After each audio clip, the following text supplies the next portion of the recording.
All right, well, let me go ahead and get things moving tonight.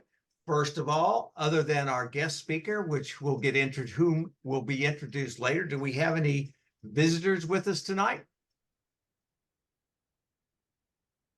I don't hear anybody. If you are a visitor and want to be added to our mailing list, let us know by email so we can get you added and you will get notifications of these events in the future. Looking at our members, right now we've got 51 active members. We have quite a few people here tonight. I've lost track of how many at this point, but it looks like 22. So it's a pretty good turnout so far. Thanks to all of you who are joining tonight. I'll go through some business and announcements. I've got a little Safari extension to talk about. Nancy Gravely, if she's here. So far, She just came in. She has something to share, and then our primary speaker, Ged Maheux from IconFactory. So board members, pretty much the same crew that you've been dealing with for the last couple of years. We have our board meetings the first Wednesday of every month. Should you ever want to attend, you're certainly welcome. One of these days, when we get everyone together in person, we'll actually get a photo again. But I think right now we're going to have to live with a bunch of postage stamp photos of each individual person once I get it put together. We have a number of people that are volunteers with the organization and take a variety of roles. Some of them are listed here. The ones in green are those who have said they will continue with their job in 2024. I'm still looking for some others to let me know, and those are the ones in the white down at the bottom. One of the key things that we're doing new, or at least trying to, but so far I haven't been able to get any interest generated, is to have a history committee to look back and try to contact some of our early members who aren't really active anymore, but to try to accumulate some of our history, either oral history or writing some stuff down so we can just save it for the archives.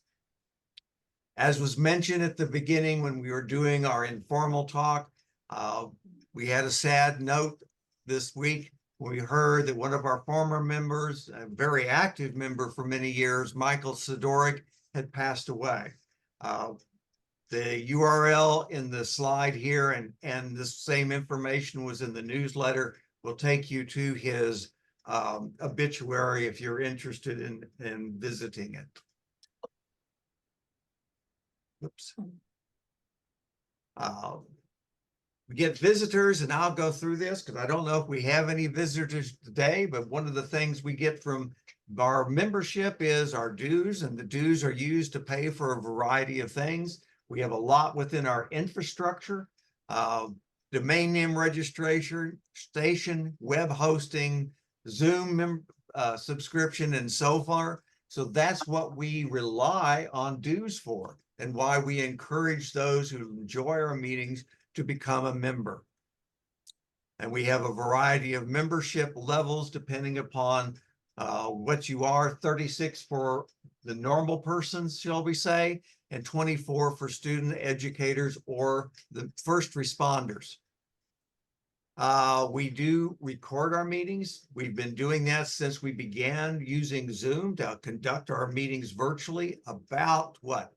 2020 and March. So we've got I'm getting an echo here.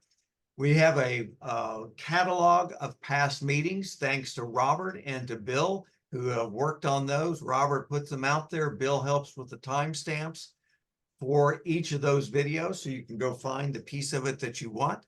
But this is also a good way to share CapMac with others who might be interested. We have a help desk that usually meets at the first 30 minutes of the meeting between 6:30 and 7. Didn't have any tonight, but most of the time we do. If you have a technical issue that comes up and you need an answer between meetings, put something email to me, and I will make sure that the rest of the help desk team gets it, and hopefully we can get you an answer. As I mentioned before, we do a newsletter. I've been putting it out now for about 8 or 9 months. The latest issue was sent, or the link to the latest issue was included in the email. Short news of interest. This is all the same thing that we've been getting for the last few months. These are discount for Apple user group members worldwide. So if you are interested in any of these, let me know, and then I can share with you the discount code. So before I get started, is there anything that anyone needs to add before I do my brief Safari extension discussion?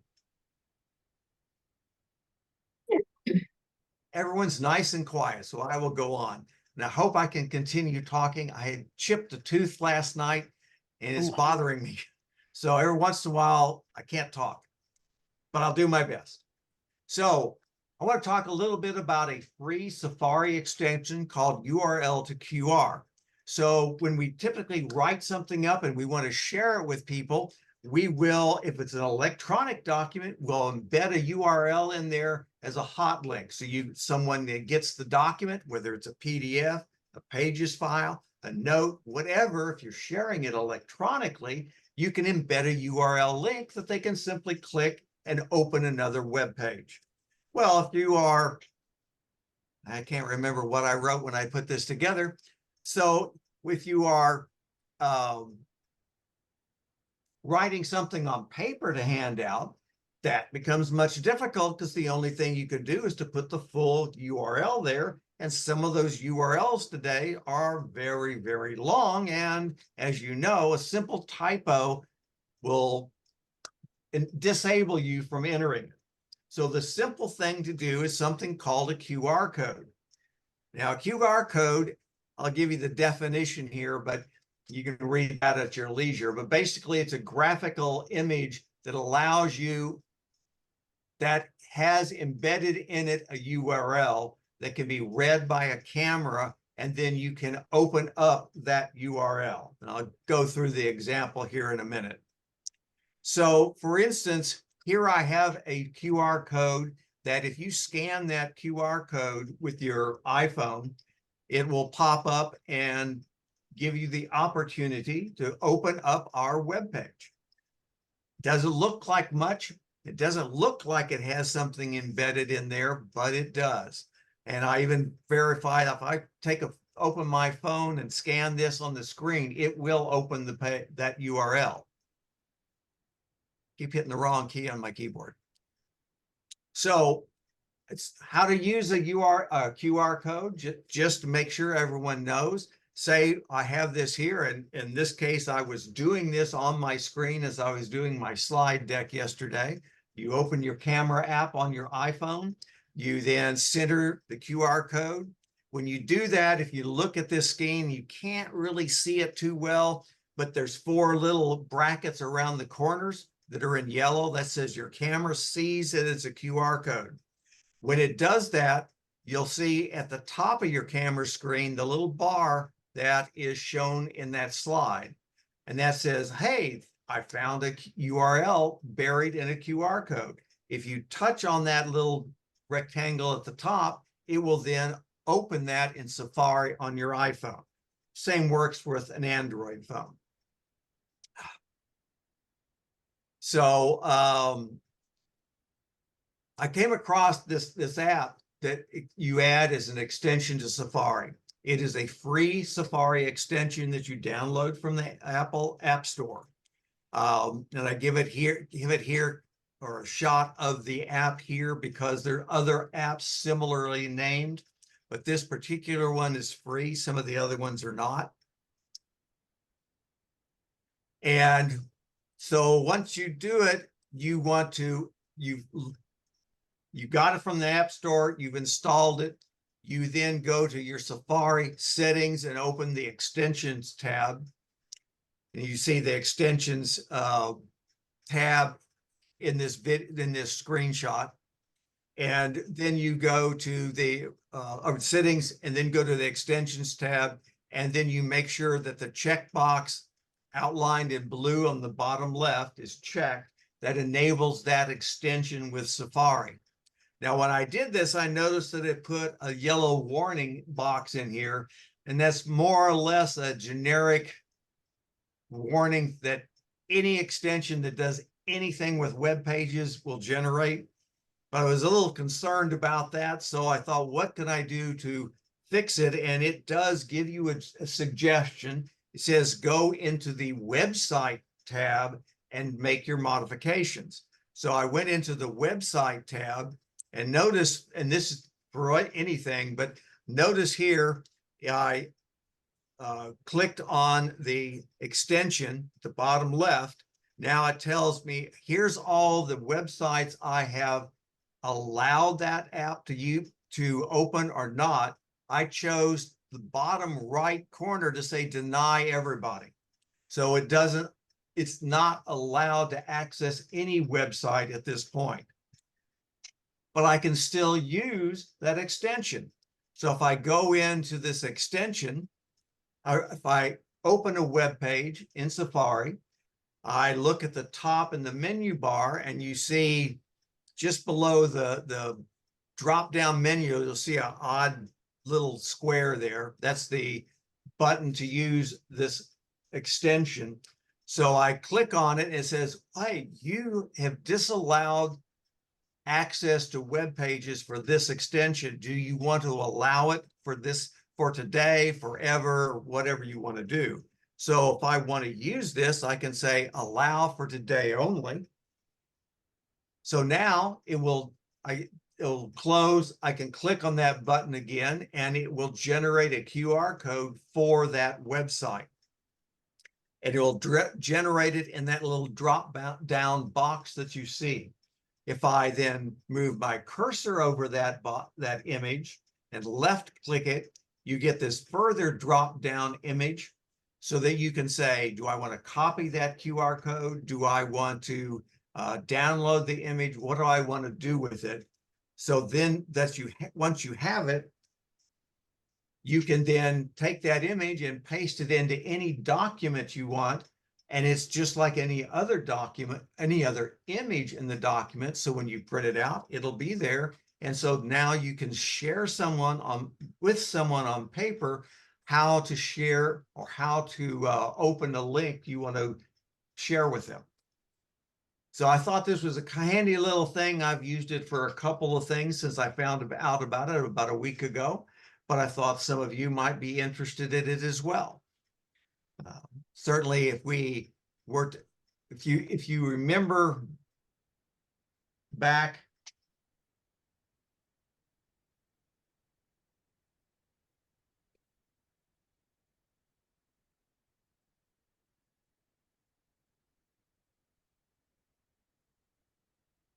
a few years ago, we had some cards printed for CapMac, and I don't know if you can see them, but you probably can't see my image. It's not going to work. Against the background, it doesn't work, but we on our business cards for CapMac, on the back, we had QR codes printed. So these were 6 or 7 years ago.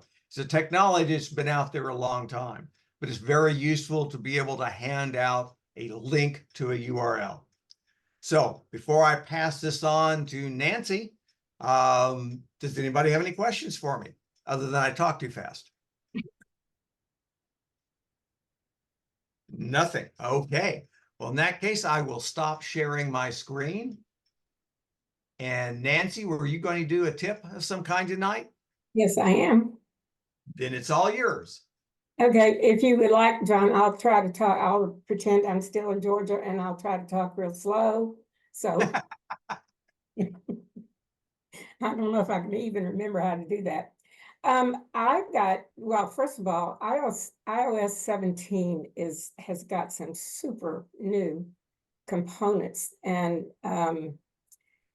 some of them you may really enjoy using. And I'm just going to tell you about two real quick. And down in chat, I've included a PDF that has all, do this first and do this second, that kind of thing, so that if you want to activate either one of these, the instructions are there.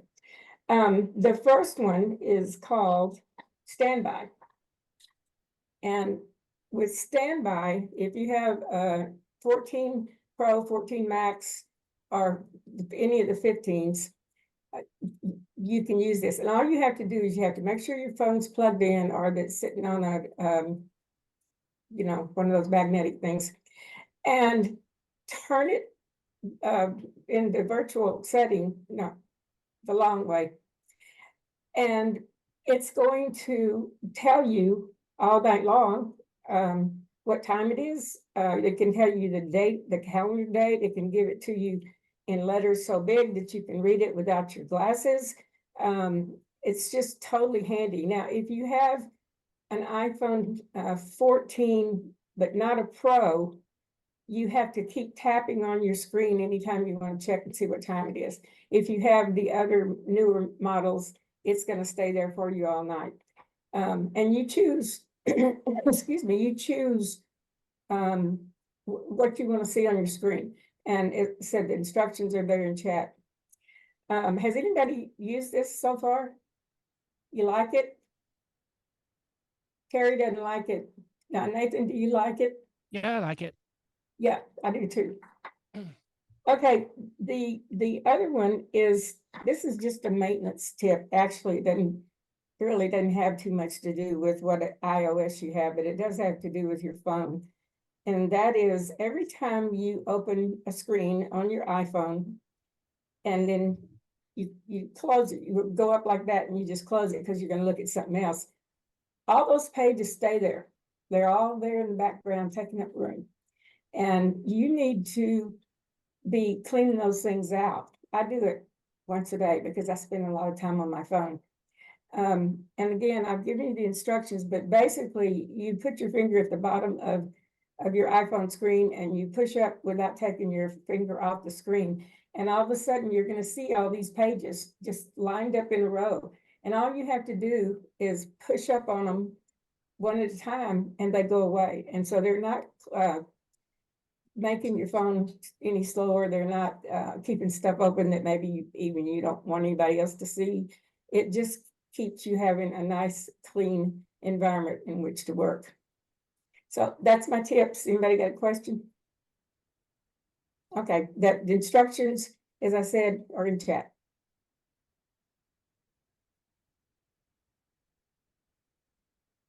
Thank you, Nancy. Well, at this point, I'm going to let Nathan introduce our primary speaker tonight. Hello, everybody. Can you hear me? Mm-hmm. Yeah. So tonight I want to introduce Ged Maheux. He is a co-founder of the IconFactory. I was first aware of the IconFactory when they made Twitterific several years ago, and I have been following their work ever since. So it is my pleasure to introduce Ged Maheux to talk about the IconFactory, what they're working on, and some of the apps that they've made, and just stuff that he's doing. So please welcome Ged Maheux. Thanks for having me, Nathan. Thanks for everybody having me. It's really fun to see the group and to get outside of my little app developer bubble. So I really appreciate you all having me here to talk about the IconFactory and what we do. I don't know how many of you are familiar with the IconFactory. I'll just do a real quick primer on my company. We started in 1996. We've been around doing business for 28 years, which in technology terms is eons. At least it feels that way to me. I started right out of college. I graduated from RIT, Rochester Institute of Technology, up in Rochester, New York, and got hired by a little company down here in Greensboro, North Carolina, called Image Technology that was making educational CD-ROMs for kids at the time. And while I was doing that, I made several friends, and we started drawing icons for the Mac as a hobby while I was doing that job. And back in the day, you probably remember that Mac OS was, the icons were 32 by 32 pixels in dimensions. There were 256 colors. They're very limited and not what we have today and all of these things.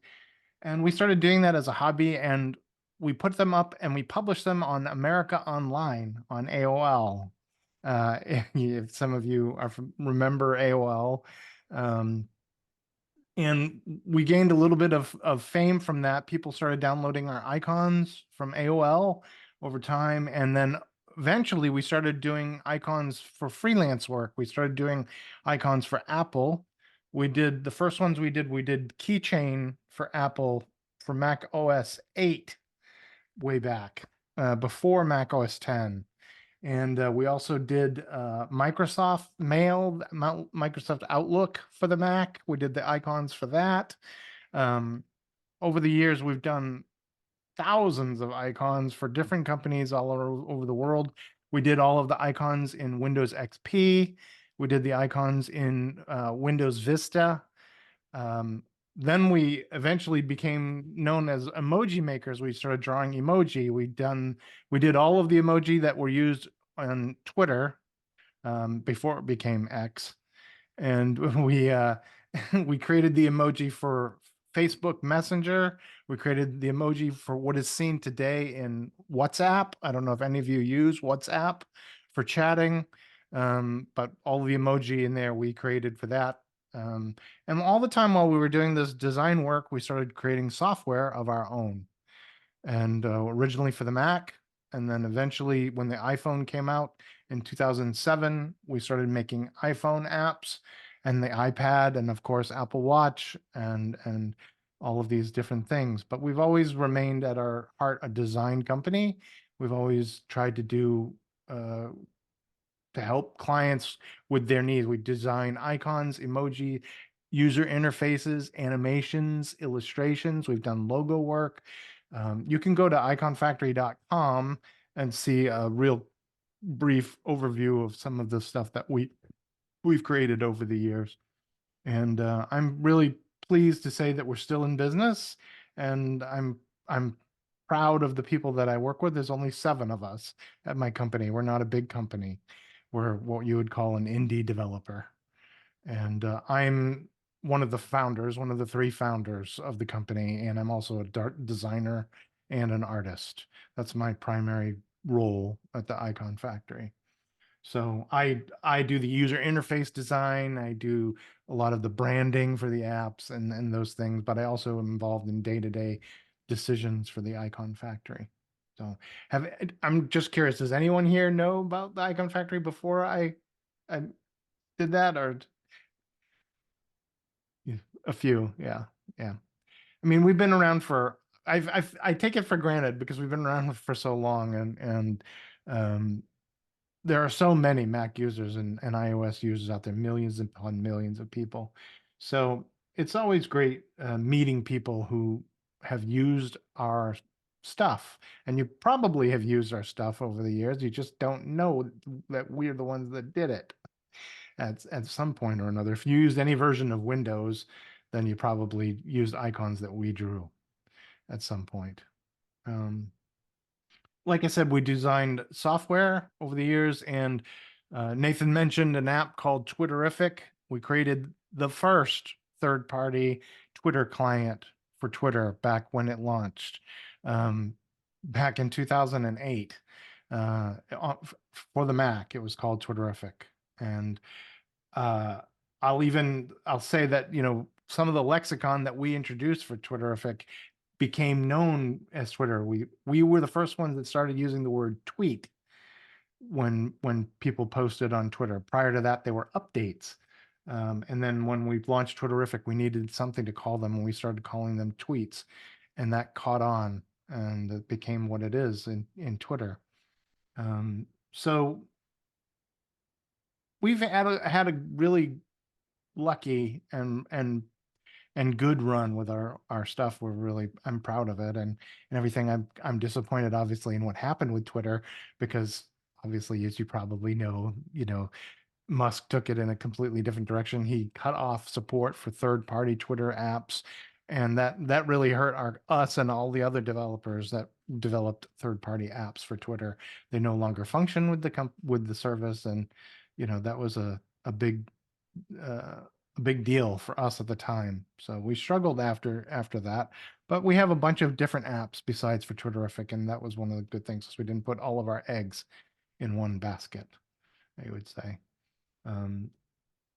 We have a bunch of different apps across a bunch of different kinds of things. We make games, we make utilities, we make creativity apps.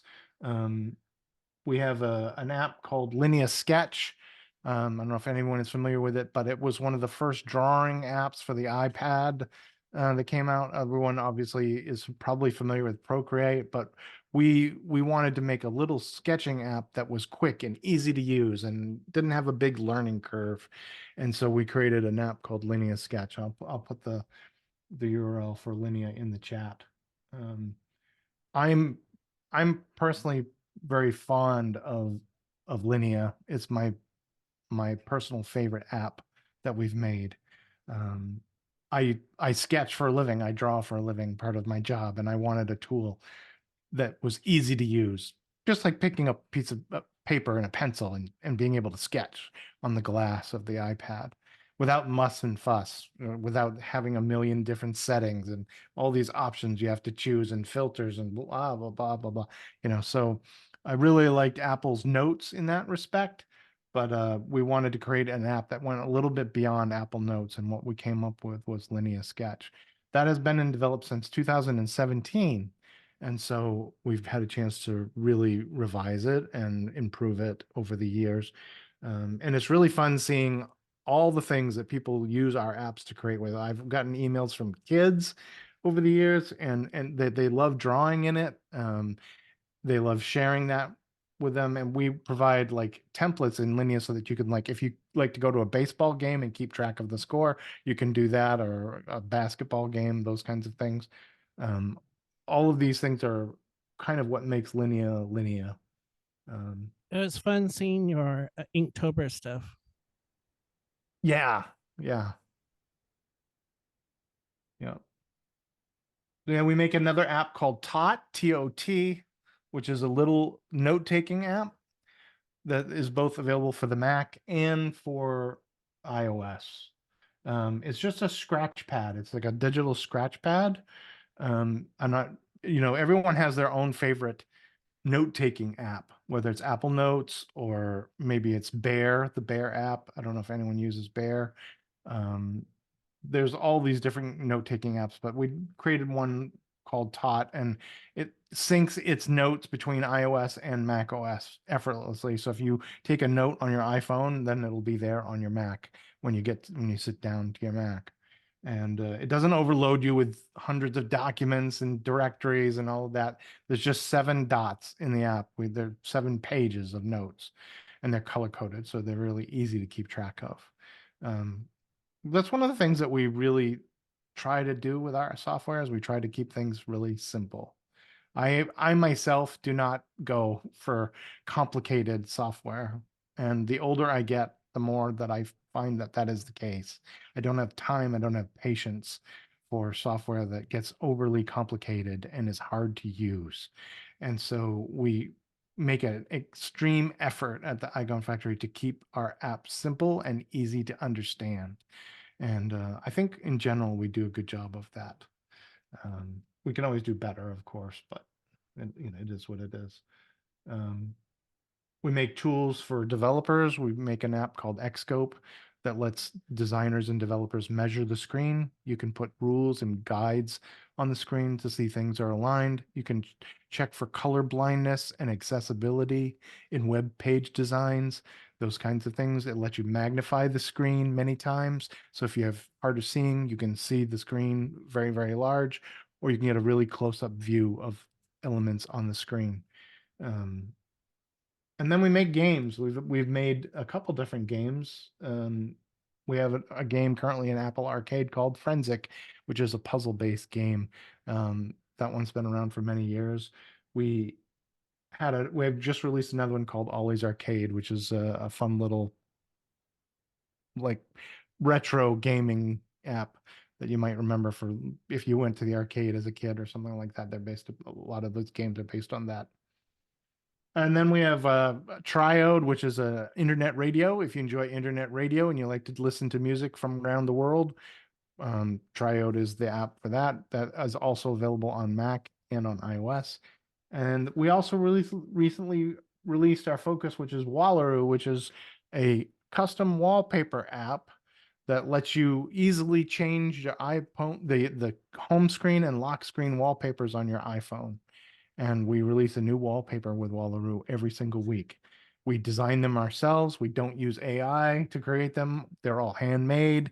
They're all hand designed, and there are no ads in the app. There's none of that crap in Wallaroo, which is designed by us, and that's the way we like it. And we try to release a new wallpaper every single week. So yeah, I mean, that covers basically what we've done. We've made dozens of little apps, free apps, apps for Apple Watch, an app that keeps, if you like to go swimming, it tracks the tides. It's called Waterscope, and lets you know when high tide or low tide is, when's the best time to go swimming, those kinds of things. You can find all of our apps on apps.iconfactory.com. I'll put that link in the chat there too. And I'm going to provide promo codes to Nathan for free copies of some of our apps tonight. So if anyone would like them, you'll have the chance to just go ahead and redeem them in the App Store. And then you can take them for a spin and see how you like them. I'm not sure what apps would be most beneficial to the group, but I'm available to provide promo codes for anything. We just released a new app today called iPulse. And it's kind of cool. It lets you see how your iPhone or your iPad is performing. By that, I mean, it lets you track the CPU usage on your iPhone or your iPad. It also tracks your network in and out speed, so you know how fast your internet connection is. And it also tells you the true amount of storage space on your device. When you look at the storage in iOS settings on your iPhone, Apple shows you a graph of your used space and your free space. But that graph is kind of a lie, because Apple doesn't calculate all of the space that it takes when it throws things out of memory, especially if you have data on iCloud. So any data that's on iCloud isn't calculated correctly in that graph that Apple supplies to you. iPulse shows you the true amount of storage space that you have available on your device. So if you have memory problems, if you're running out of space, or you can't save a file on your phone or your iPad properly, it could be because you don't have enough space, and iPulse will help you to determine that very quickly and easily. It's kind of clever. It takes all of those statistics and it puts it into a picture-in-picture window on your iPhone or on your iPad, so that you can see it running while you use your phone. Like if you're in the phone app or if you're online, you can see a little graph down in the corner of all of these functions and statistics on your phone. And we just released that today. And I have promo codes for that. So if anyone would like free copies of iPulse, I have that for you as well. Yeah,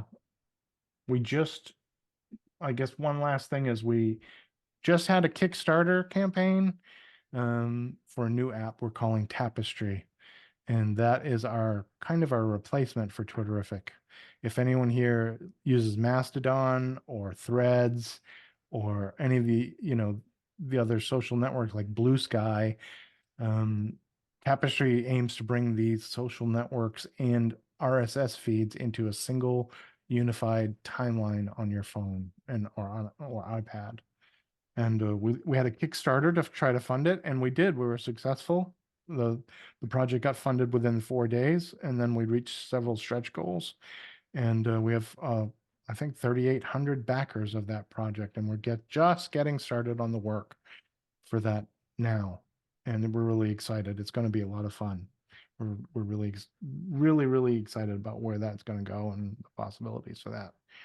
it's tough to keep connected with everybody in today's social media. Everyone is spread across so many different services. And so Tapestry is our goal is to try to unify that into a single place where you can keep track of everybody without having to go to a half a dozen or a dozen different apps all at the same time. So keep an eye out for that. Yeah. Yeah. Other than that, I'm not sure where else to go with it. I'm glad to answer any questions you have.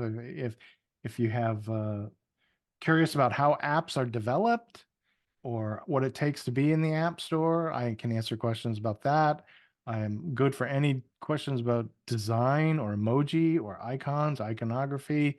Eh, I'm not as proficient in technical support for Mac stuff. I'm glad to see that you guys have your own little group support for that, because I wish I had had something like that back in the day for myself. Ugh, I I can't tell you how many times that I've needed tech support in the office and things like that. I have a Yep. question. Question for you. I am colorblind, and one of the things that I can't do successfully is tell the red dots from the green dots on Connection Doctor. Mm-hmm. And you mentioned an app that it sounds like it might allow me to deal with that. Can you say Yeah. more? Yeah, the app that we make is called Xscope, and it's really a tool so that developers and designers can test their designs for various forms of color blindness, so that if you design a website or an application that relies on color, like those red dots or green dots when you're connecting, you can see if people with your degree of color blindness can actually use the app or not. It not a tool to shift colors to help them become visible to different colors, levels of color blindness. So I'm not sure that it would help you in that sense, but it is a tool that allows other people who design apps to be more aware of accessibility. There is another app on the App Store, however, that I use all the time that you might want to check out. That's really great. And what it does is it splits your iPhone camera into four quadrants. And in those quadrants, it will show you what the various color blindness looks like. So that if you can't see those colors, you can look at a different quadrant and you can see the difference in the colors. And let me look at, I've got it on my phone real quick. Hold on.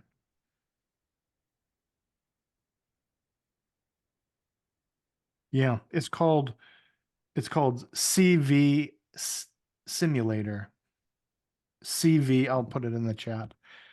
And it is a great app. I think it's free, and I highly recommend it. You can point your iPhone camera at anything, and it'll show you the various different color blindness versions of that thing through the lens of the iPhone.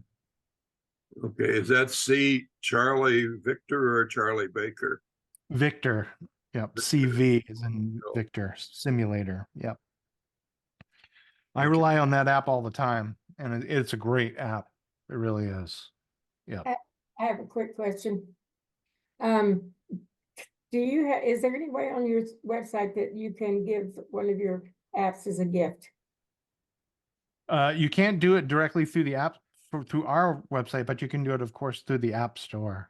You can all of our apps most of our apps are available on the App Store, and you can gift them via the App Store pretty easily. Yeah, with the share button for that particular app on the App Store.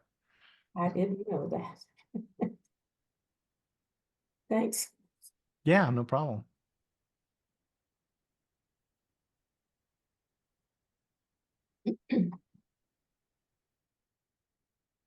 I saw on the list of apps on your webpage that one of them was World Wide Web. Yes. That was a little app that I did a review on a few months ago. Oh, really? So I'd come across as, well, this is kind of an interesting little app. If you're in a meeting, you can have your device log into the local uh, Wi-Fi network and say, well, guys, there it is. Here, just log into there and you can drag that file right off my iPad if you wish, that's connected to what I'm talking about. Yes. Yeah. It basically is lets you run a little mini web server right on your Mac, or your iPhone or iPad, and you can serve web pages off of it, using World Wide Web. And it comes in handy if you have a website, or you code for a website, or you have your own web page. It's a great little app. Um, Most of our apps are born from our own necessities as developers and designers. A lot of the apps like Linea and World Wide Web, and even Tot, we created them because we needed it. There was a need for that particular thing that we couldn't either find in the App Store, or there was other apps in the App Store, but they weren't good enough, or they were too complicated to use. That's always the big problem there. You can find an app on the App Store to do anything these days, but most of the time it's way too complicated, or it's chock full of stupid ads, or it's a scammy thing, for subscriptions, or to get your contact information onto a list, and then you're on a spam list, and blah blah blah, all that stuff. And we all hate that at the IconFactory. We've all been around for so long, and we detest that kind of stuff, and so none of our apps do those things.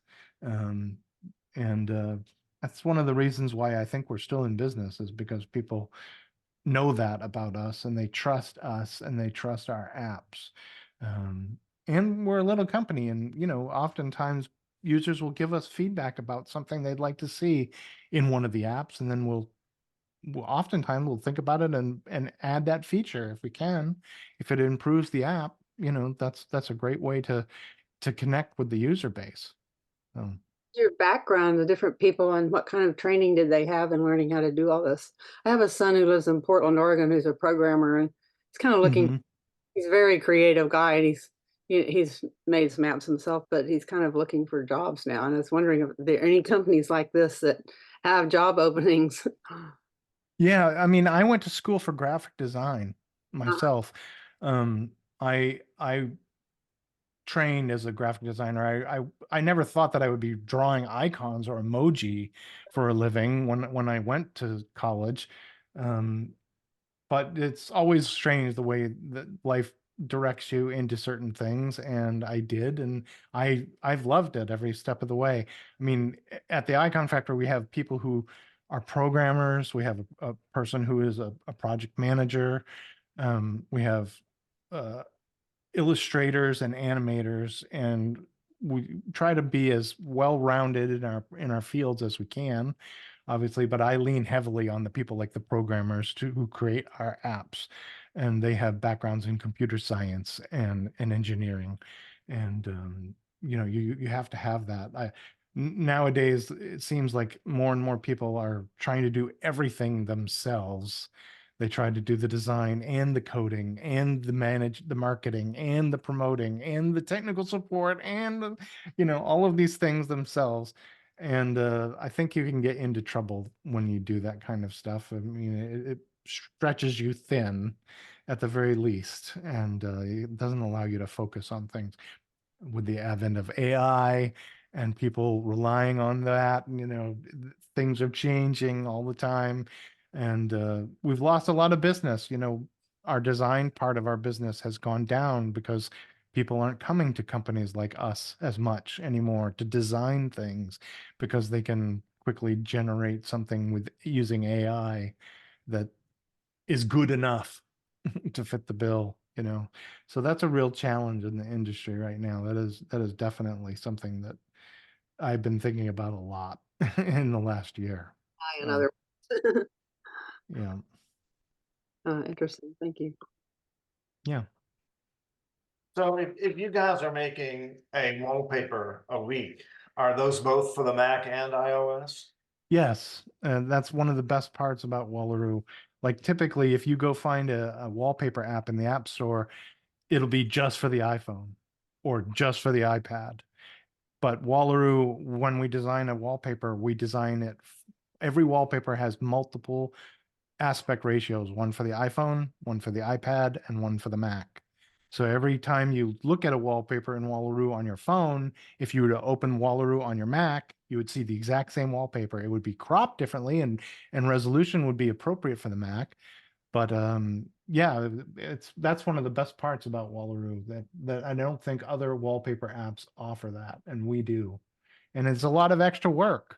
I won't mind. I don't mind saying that. It just because something looks great on your iPhone or on your Mac doesn't mean it's going to look great in the other place as well. You know, work has to go into how to make it work on those different, if it's tall and skinny on your phone, or wide and you know, on your Mac. So there's considerations there, but we do that, and we take that extra effort to do that. So. Well, I was gonna ask you if it was spelled like it sounds, and I noticed you just posted a chat with the Yep. link. Yep. Great, great. Thank you. Yeah, no problem. I noticed in what have mentioned and looking at the website and the information on your app, you all support a lot of shortcuts through your apps. Yeah. Yeah, Wallaroo actually sets your wallpaper with a shortcut. So all you have to do is look at the wallpaper and tap set home screen, and then it launches Apple Shortcuts, does all of that stuff for you, sets the wallpaper, and then brings you back into Wallaroo. You don't have to save it to your camera roll, open your camera roll, size it correctly, and then say save as a wallpaper. You don't have to do any of that. Apple Shortcuts does it all for you, and it makes the app really, really, really quick and easy to use. And I find that it makes, setting custom wallpapers on your device fun. I have some people who have shortcut setups that they can, every time they unlock their phone, from sleeping, there's a new wallpaper on their home screen or their lock screen. They've got that set up so that every single time they unlock their phone, they've got a new wallpaper there. That's a little much for me, but some people love it. No. Well, does it store the wallpapers on your Mac, for example, in the same place that all the other wallpapers that you have are? No, the wallpapers reside within Wallaroo itself. They don't reside Okay. on your Mac. Yep. Of course, you can save them out. You can use the sharing feature within Wallaroo to physically save the wallpaper to your Mac if you want to share it with someone else, or put it someplace different other than the app. You can do that. But all of the wallpapers within Wallaroo are self-contained within the app. Great, thanks. Are all the well, obviously in the app itself, as you just distributed, the wallpapers are those that you all have developed internally. Can you add additional wallpapers to that library? Sorry, I didn't catch that last part. I was asking, can you add additional other wallpaper files into the Wallaroo library so that it is randomly or under control, putting them on your displays?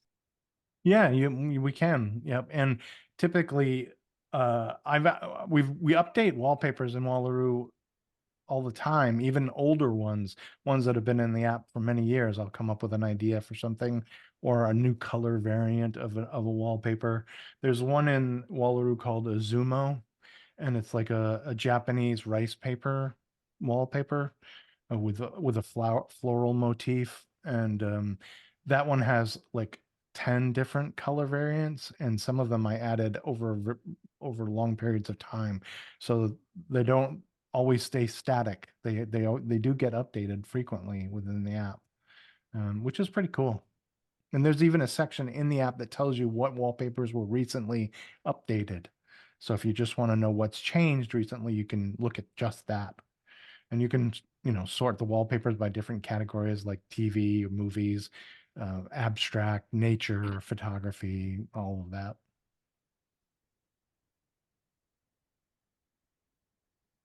Thanks for that. I looking at that for the Wallaroo, and the wallpapers that are showing are mostly, they're not real, I shouldn't say real images, but they're more Right. artistic renderings. I was Right. just curious. Yeah. But we're trying to, you know, make unique wallpapers. There are literally thousands of wallpaper apps that show that have photography based wallpapers out there, nature based wallpapers. You can get those right now, you know, all over the place in the App Store. So we try to design wallpapers that are unique and stylized and have a little bit more of an eclectic feel to them. And they're things that we like too. You know, we're geeks. We love Star Trek. We love Star Wars. All of those things. We'd like to celebrate holidays like St. Patrick's Day and Valentine's Day. So we do theme-based wallpapers for holidays and all of those kinds of things too. But again, since we're trained as artists, we draw them ourselves mostly. And that's why a lot of them don't look like photography or realistic things. And like I said, there's no AI used in the generation of our wallpapers. We design and create them all ourselves. So do you guys have any a Blade Runner theme? Any Yeah, of you well, guys- actually, we just released a Dune wallpaper last week Oh, or the wow. week before. Yep. And that was all hand painted, a digital painting by our artist Dave Briscala. And I love his work. He's done all of the portraits and painted artwork in Wallaroo. There is Blade Runner. There's one of Roy Batty in from Blade Runner in Wallaroo, and there's one of Rachel Sean Young as a portrait of her as the character from Blade Runner in Wallaroo.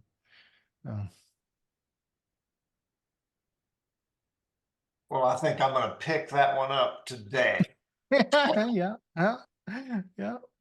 We like to think that there's something for everybody. I mean, it's hard to cover and make everybody happy. You can't cover all the bases. You never can, you know, but it is what it is. And when Game of Thrones was very popular, we had a bunch of different dragon fantasy kinds of wallpapers. And if a particular movie or TV show is all the rage at the time, then we try to do a wallpaper based around that. We did wallpapers for Apple's Severance TV show. We did wallpapers for Monarch. I don't know if any one of you watched the Godzilla TV series that was on Apple TV, Monarch. We did a wallpaper for that.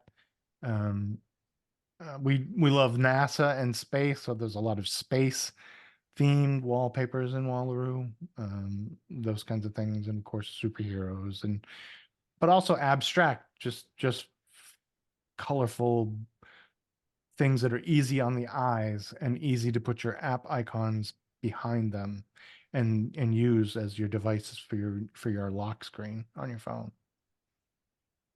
So if you had a large screen, like 42-inch or 48-inch, how will the resolution what's the limit of resolution that we could get on a large screen?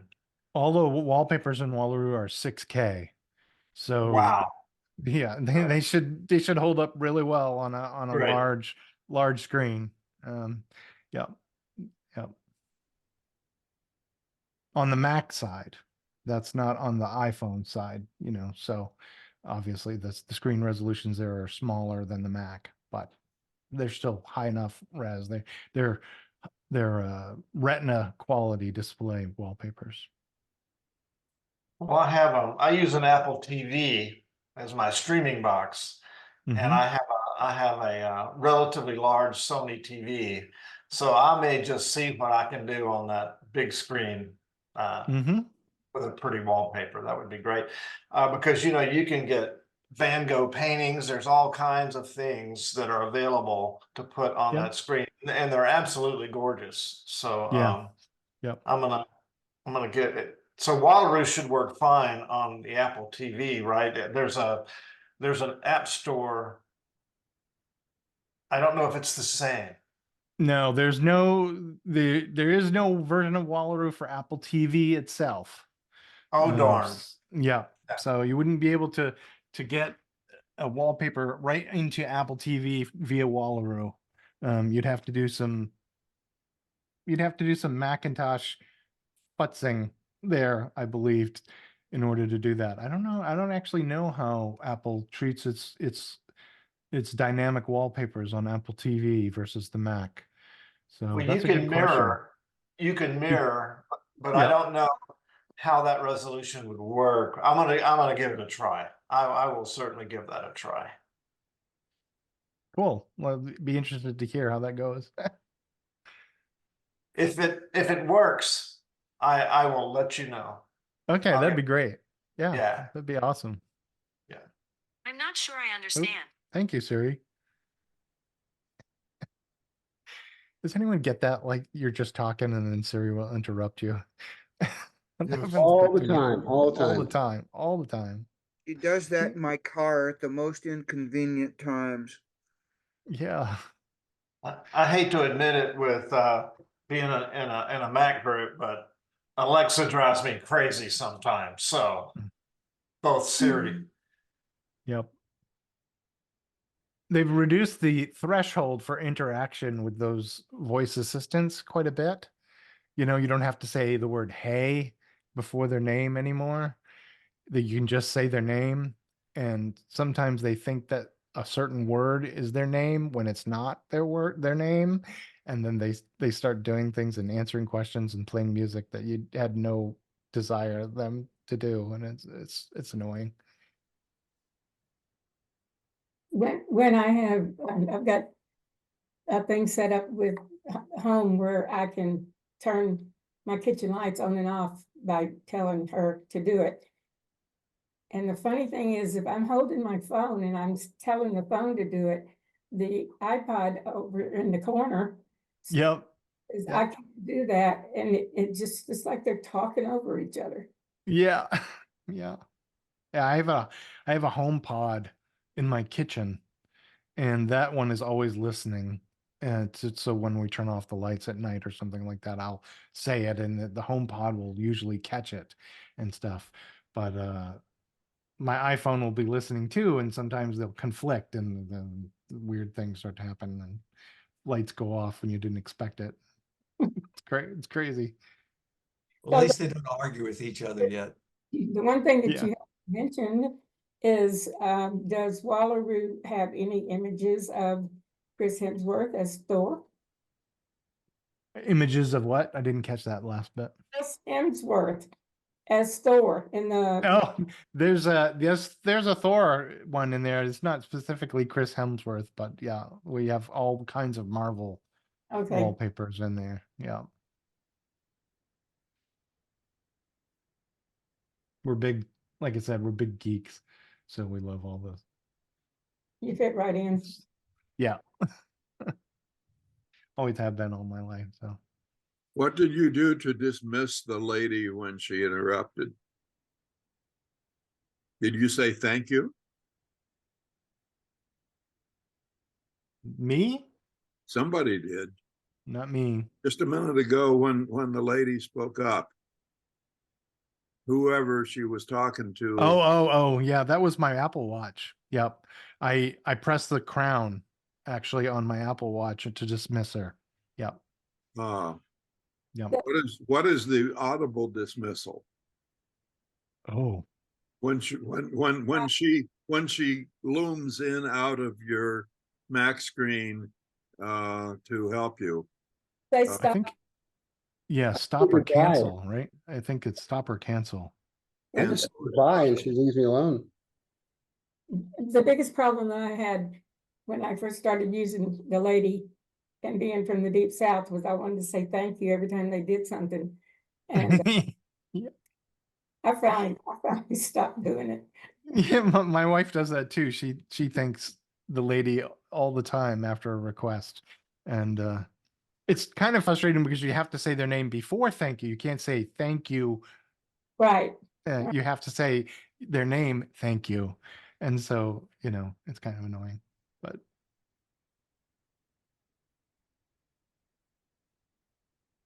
Like social protocol for speaking with robots. yes, exactly. It's crazy. It really is crazy. What a world we live in, right? I saw a method earlier that allows you to continue a conversation with the A lady. And that way you don't have to keep saying her name to get her to continue on. You can ask for something, and then if you want an expansion on whatever you asked for in her Right. answer, yeah, you don't have to worry about that. So I imagine you could just say thanks, and that could be your goodbye statement.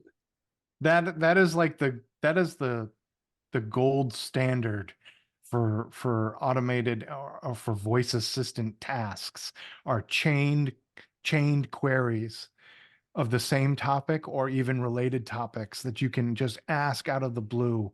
And they do that on Star Trek all the time. You know, they did that on Next Generation. They would ask a question and then the next question would be kind of related, and then the next question would be off of the topic a little bit, but the computer would still know what you were talking about and it would still respond to your queries. That is like the gold standard of AI voice assistant stuff. And I suspect that's one of the things that Apple wants to do with their AI research in the next year or two. They want to be able to do that, to be able to have you chain queries into a long conversation and not have to ask questions each time. And I personally am looking forward to that. I really am. I would love that. That would Well, kick some serious butt.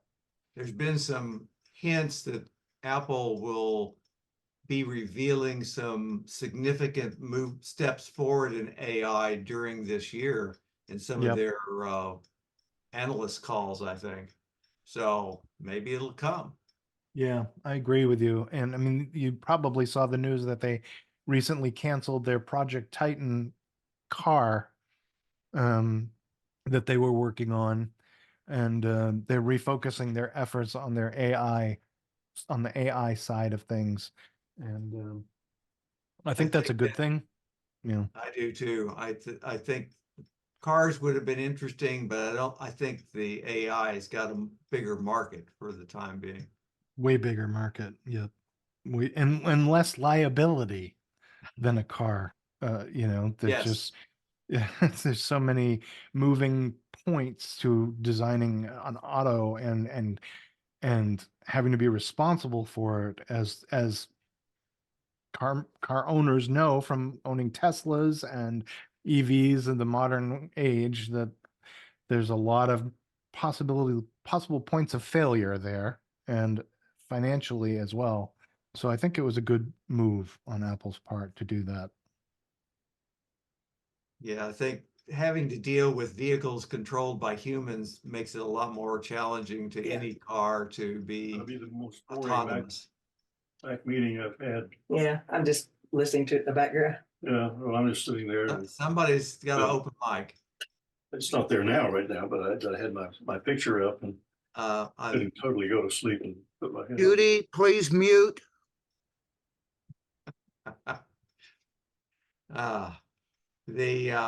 You talked about about the S lady being able to interact. You mentioned earlier that many of your apps work with shortcuts. Is there a method to interact with your apps using S lady and shortcuts? Yes. Some of our apps like Triode, our music app, you can use Apple shortcuts to play radio stations or find different radio stations around the world. You can do queries like that. You can also ask like a Shazam request. What is this song that's playing? We do those kinds of requests with the S lady. I love that you have that terminology for her. That's great because if you say her name, then she comes out of the blue and she starts. We get punching 26 stuff. people with being answered to Yeah, here. yeah, exactly. The degree of possible things that could happen are scary there. So yeah, yeah. I mean, some of our other apps have Siri support built in. It's hard to break that habit. Yeah, yeah, and there she goes. Yeah. So, yeah, it's tricky. It is. It's an area where we we probably could do more. But there's always a lot to learn there. It also goes towards a lot of accessibility things as well for blind users or hard of seeing users. It's important that our apps are accessible and they have dynamic type where you can increase the size of the type on the screen, those kinds of things, or that volume controls are built right into the app so that you can adjust volume. So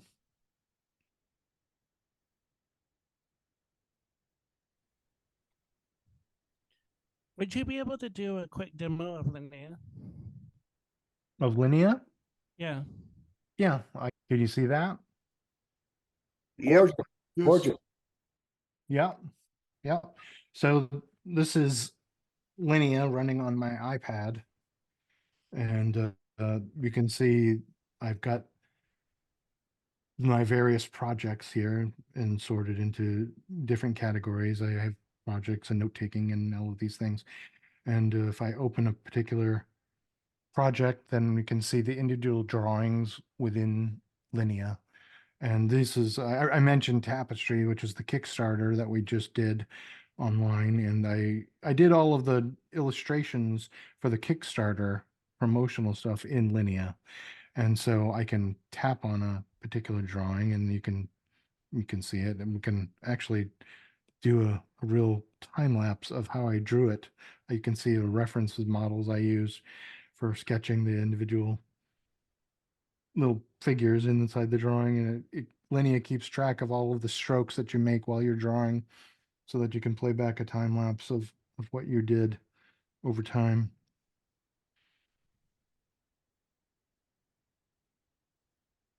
Close that. I'll make a new drawing just out of the blue here. And Linea has a color palette down the side. And one of the best parts about the app is that when you choose a color, like if I choose this orange, it automatically creates tints and shades of that color for you.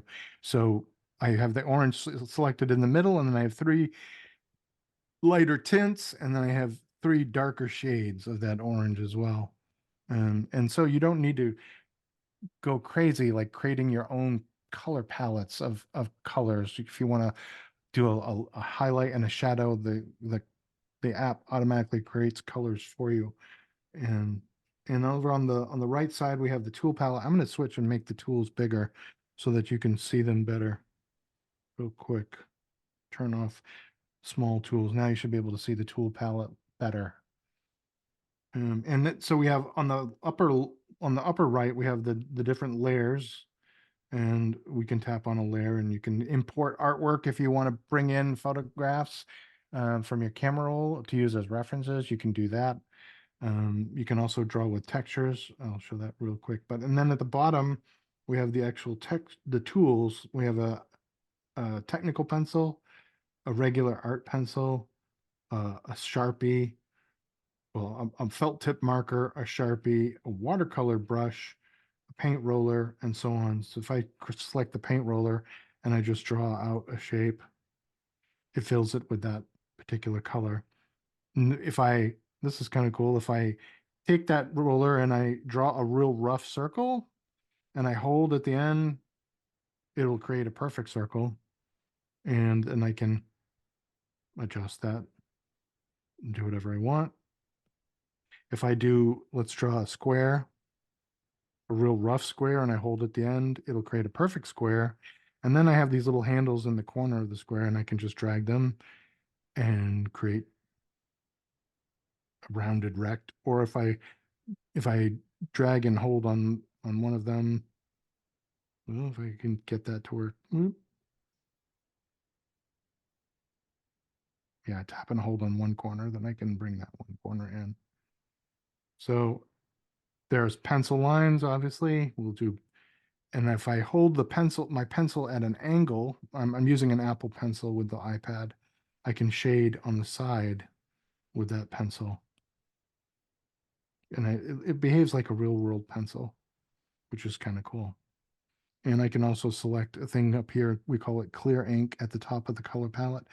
and that just acts as an eraser. So now if I go back over that pencil, I'm erasing instead of putting down pigment. And I can rotate the canvas at any angle and all of these things. I can draw straight lines. If I select any tool and I draw a line and I hold at the end, then I'll get a perfectly straight line. I'll try that again. We call those zip lines, which makes doing like things like floor plans and other things very, very simple. I'll show you an example of that here. Here's some of the emoji that we design. This one is a great example of that. So I have a floor plan of a house, and if I want to draw a new, a new wall segment or something like that, I can select that color and then get the line thickness for the wall, and then it'll just draw a fat line and hold, and then I can start creating. Let's not do a varied line. Undo that. There. Like that. And there's a lot of little shortcuts in Linea like that that help you draw quicker and more efficiently. But it is at its heart a sketching app. That's primarily what it's for. It lets you do, just you can do anything from doodles to cartoons to take notes. It lets you to take notes. It has a little text tool in it, so you can have nice typography as well. And then we have this new feature that we added recently called textures. And if I turn on texturing here, I have a bunch of different textures I can pick from. Let's say these leaves here, and I'll pick a green color. And if I pick a tool and I start shading with that tool, I'm drawing with that texture. You can see it.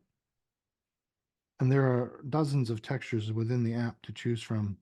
So if we like this bamboo or this grass, I can shade with that instead. And of course I can change color and easily lay it down.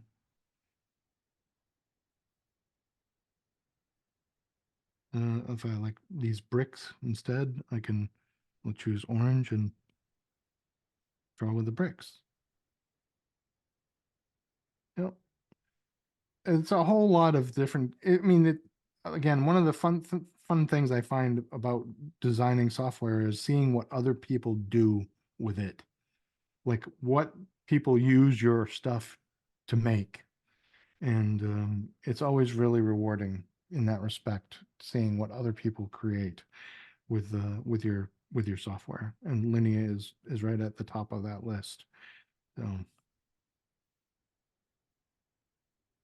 yeah. Well, thank you so much. That was fascinating. Yeah, I'm impressed that I could actually do that. I think I could get that working so quickly. But it did work. So hey, that's cool.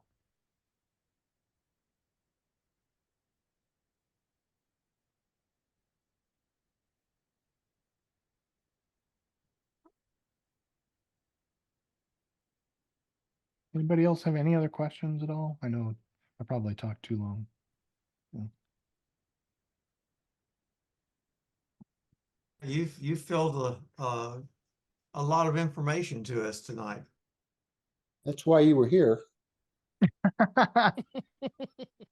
And, Well, and you're thanks. with a group that can talk forever. So believe me. It feels like we've been around for so long that it's just I forget all the things that we've done, honestly. Oh, that's a blessing and a curse.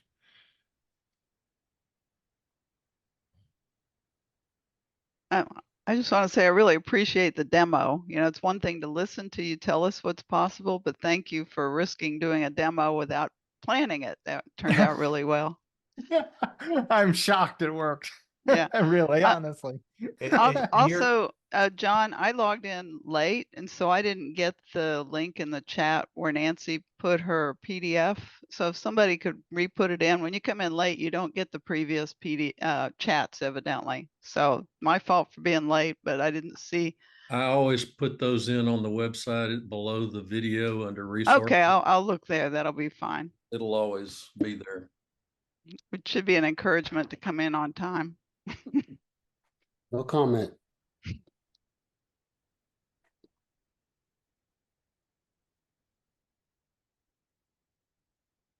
That's one of the things I think I've, if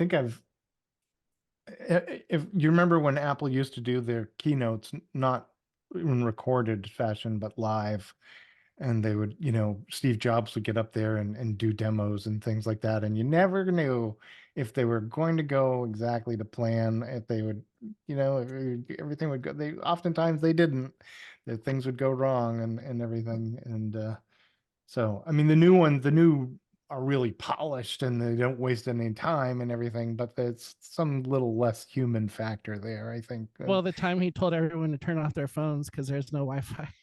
Yeah. Yeah. Oh.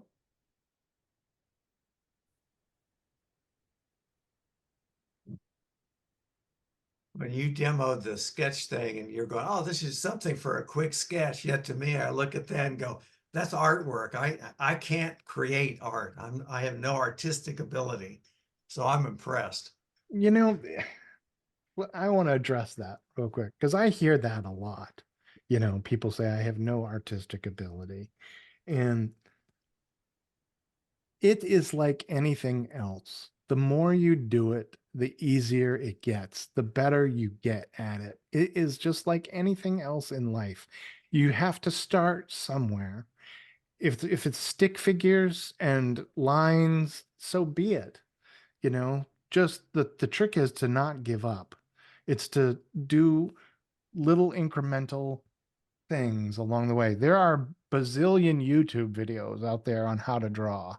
You can go online and find them pretty damn easily.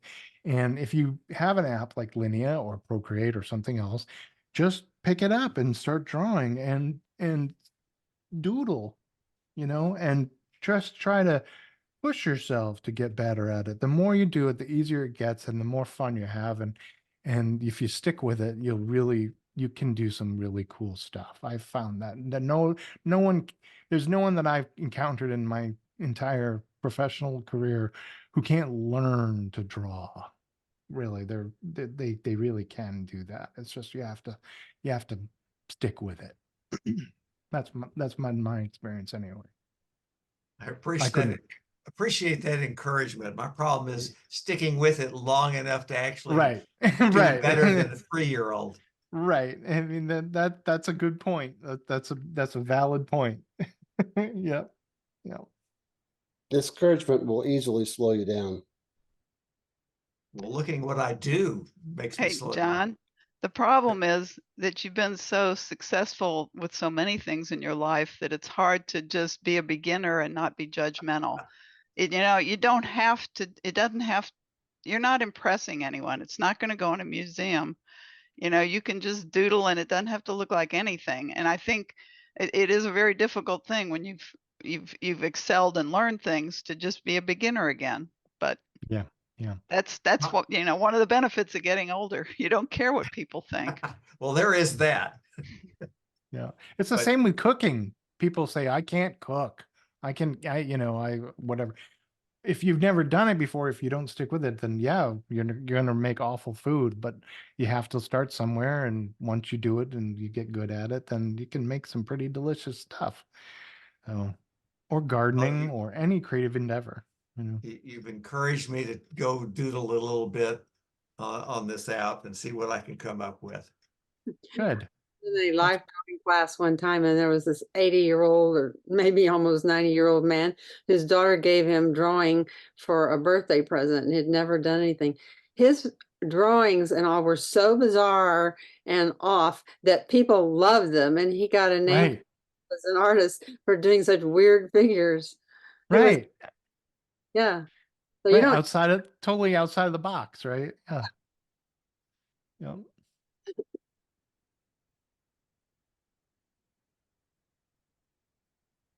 well, it's been an interesting meeting. Well, we've covered a lot of grounds here because IconFactory and Gideon has a lot of experience and breadth of product and applications. Mm-hmm. Hey, John, I just put a link. There's a TED talk where this guy says why people believe they can't draw, and he shows you how to make humorous looking faces. And I can't draw, but I could make the funny eyes and do the funny hair. You know, it's a bit like copying. Okay, I didn't come up by it by myself, but I did it, and it was cool. And I have a brother who's been doing ceramics, and he drew these things on some pots, and they turned out really cool. So just, you know, I will watch that. I think that's the one. It's Graham Shaw, and he just kind of shows you how to do a couple funny faces, and it's a start. I didn't watch the whole thing, but I think that's the thing I was sending. Hopefully that's the right. Well, you remember when we had, for some reason, I cannot think of the gentleman's name, that's president of the London Mac User Group. About 2 years ago, he did a program on graphics, because he's a graphic designer also. Yeah. And he gave us a challenge to everyone to go do something. I know Nathan's the one that won that one, but I went out and got me a knockoff third-party Apple pencil for about a third of the price, and have played with it since then, but never focused enough to really do anything.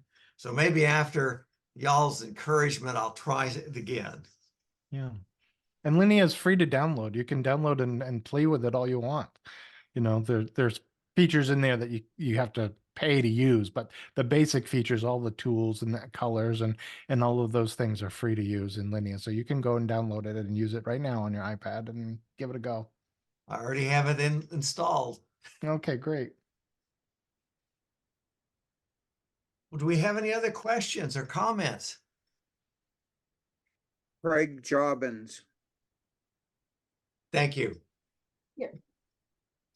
John, I have something when we're ready to move on. Yes, Nancy. Some of you may remember that last month I talked a bit about the Iranian refugee with 5 kids who was enrolled in UT and needed a computer. And the end result of that particular event was that CapMac purchased a computer for him so that he could participate in his classes and move forward. That resulted in some discussion at the last board meeting about how we used to do so much community service, and we don't anymore, and maybe we should be doing more. And so one of the things that the board asked about was if you know someone who's struggling and needs help in this arena, let the board know. I mean, we can always verify and you know, check things out. But just to give you, to tell you how important this is, those of you who've been around for a long time remember when Kusai came, and for those who don't know Kusai, he and his brother were playing basketball. They're from Iraq, and they were bombed because their father was working with U.S. troops. They brought Kusai over here for medical care, and he's completely blind and has had 57 operations. This semester, he's finishing his PhD. He's writing a dissertation on about what refugees have to do when they get to a new country and all the problems that they face. But, you know, we made a big difference in his life when he was first over here. And we can do more of that, but we just have to know, you know, who needs the help. So if you know of something like that, just let your board know, and they'll kind of take it from there. Kusai has now had 64 surgeries. 64. Oh, bless it. 64. Wow. Yeah. He just had his kidney removed just recently. Ooh.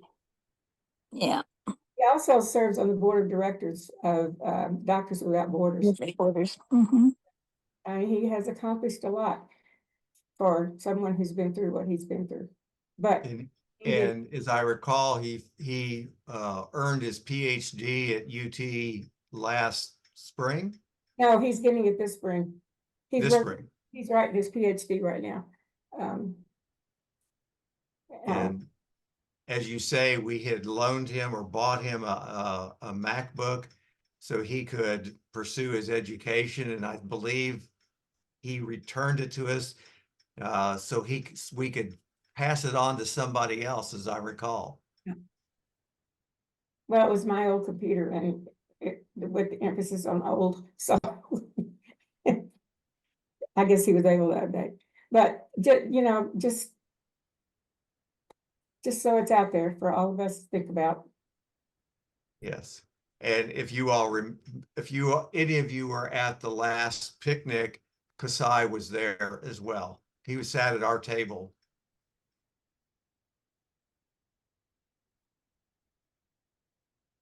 He was a pretty active member when we were meeting at Sherlock's. Sherlock's, yes. Yeah. The memory is going because it had something to do with Sherlock Holmes. I couldn't think of the word. But thank you for reminding all of us to do that, Nancy. I think it's important that we try to do more of that. We are, after all, a nonprofit organization, so we should take opportunities where we can to reach out to the community. And sometimes that just means moral support and education. But sometimes, it may mean that this young man would not have been able to participate in his engineering classes had he not had a computer. I mean, it was as simple as that. He had to learn, they have to learn English. They have to, I don't know how many of us could do it as well, particularly being damaged as much as Kasai was. That's the end of my preaching. Just so you know, Nancy practices what she preaches. She has taught a bunch of iPhone classes in the apartment complex where she lives to people that had no idea how to use their iPhones, and they come and ask her questions all the time. Yeah, and when I don't know the answers, I contact one of y'all. That's great. Well, do we have anything else, or can we wrap things up tonight? I think that's it. Well, it looks like we'll wrap up a little earlier than normal, but we tend to stay late otherwise. Gideon, thank you very much for your talk tonight. I really enjoyed it. I'm going to try several of your apps here and see if there's something that could fit into my workflow, my volunteer flow, I should say. I appreciate you having me. And like I said, if anyone wants a promo code for free copy of whatever, if you want a copy of iPulse or Linea or whatever on our apps page, have Nathan get in touch with me and I'll provide promo codes for whoever wants whatever, and you can just redeem it. You redeem it through the App Store app on your phone or your iPad, and it'll download a free copy or unlock a free copy of that particular app for your device. Thank you for that. That's very generous of you and IconFactory to do that. Yeah, no problem at all. You guys are great. It warms my heart to see you guys all supporting each other and answering tips and tricks and sharing information and things like that. like I said, I wish I had had that when I was getting started in the field. And so it's good to know that this kind of group exists and you guys are thriving on it. So kudos for that. Well, thank you. And thank you for speaking tonight. Well, I think we can wrap this up and call it a night.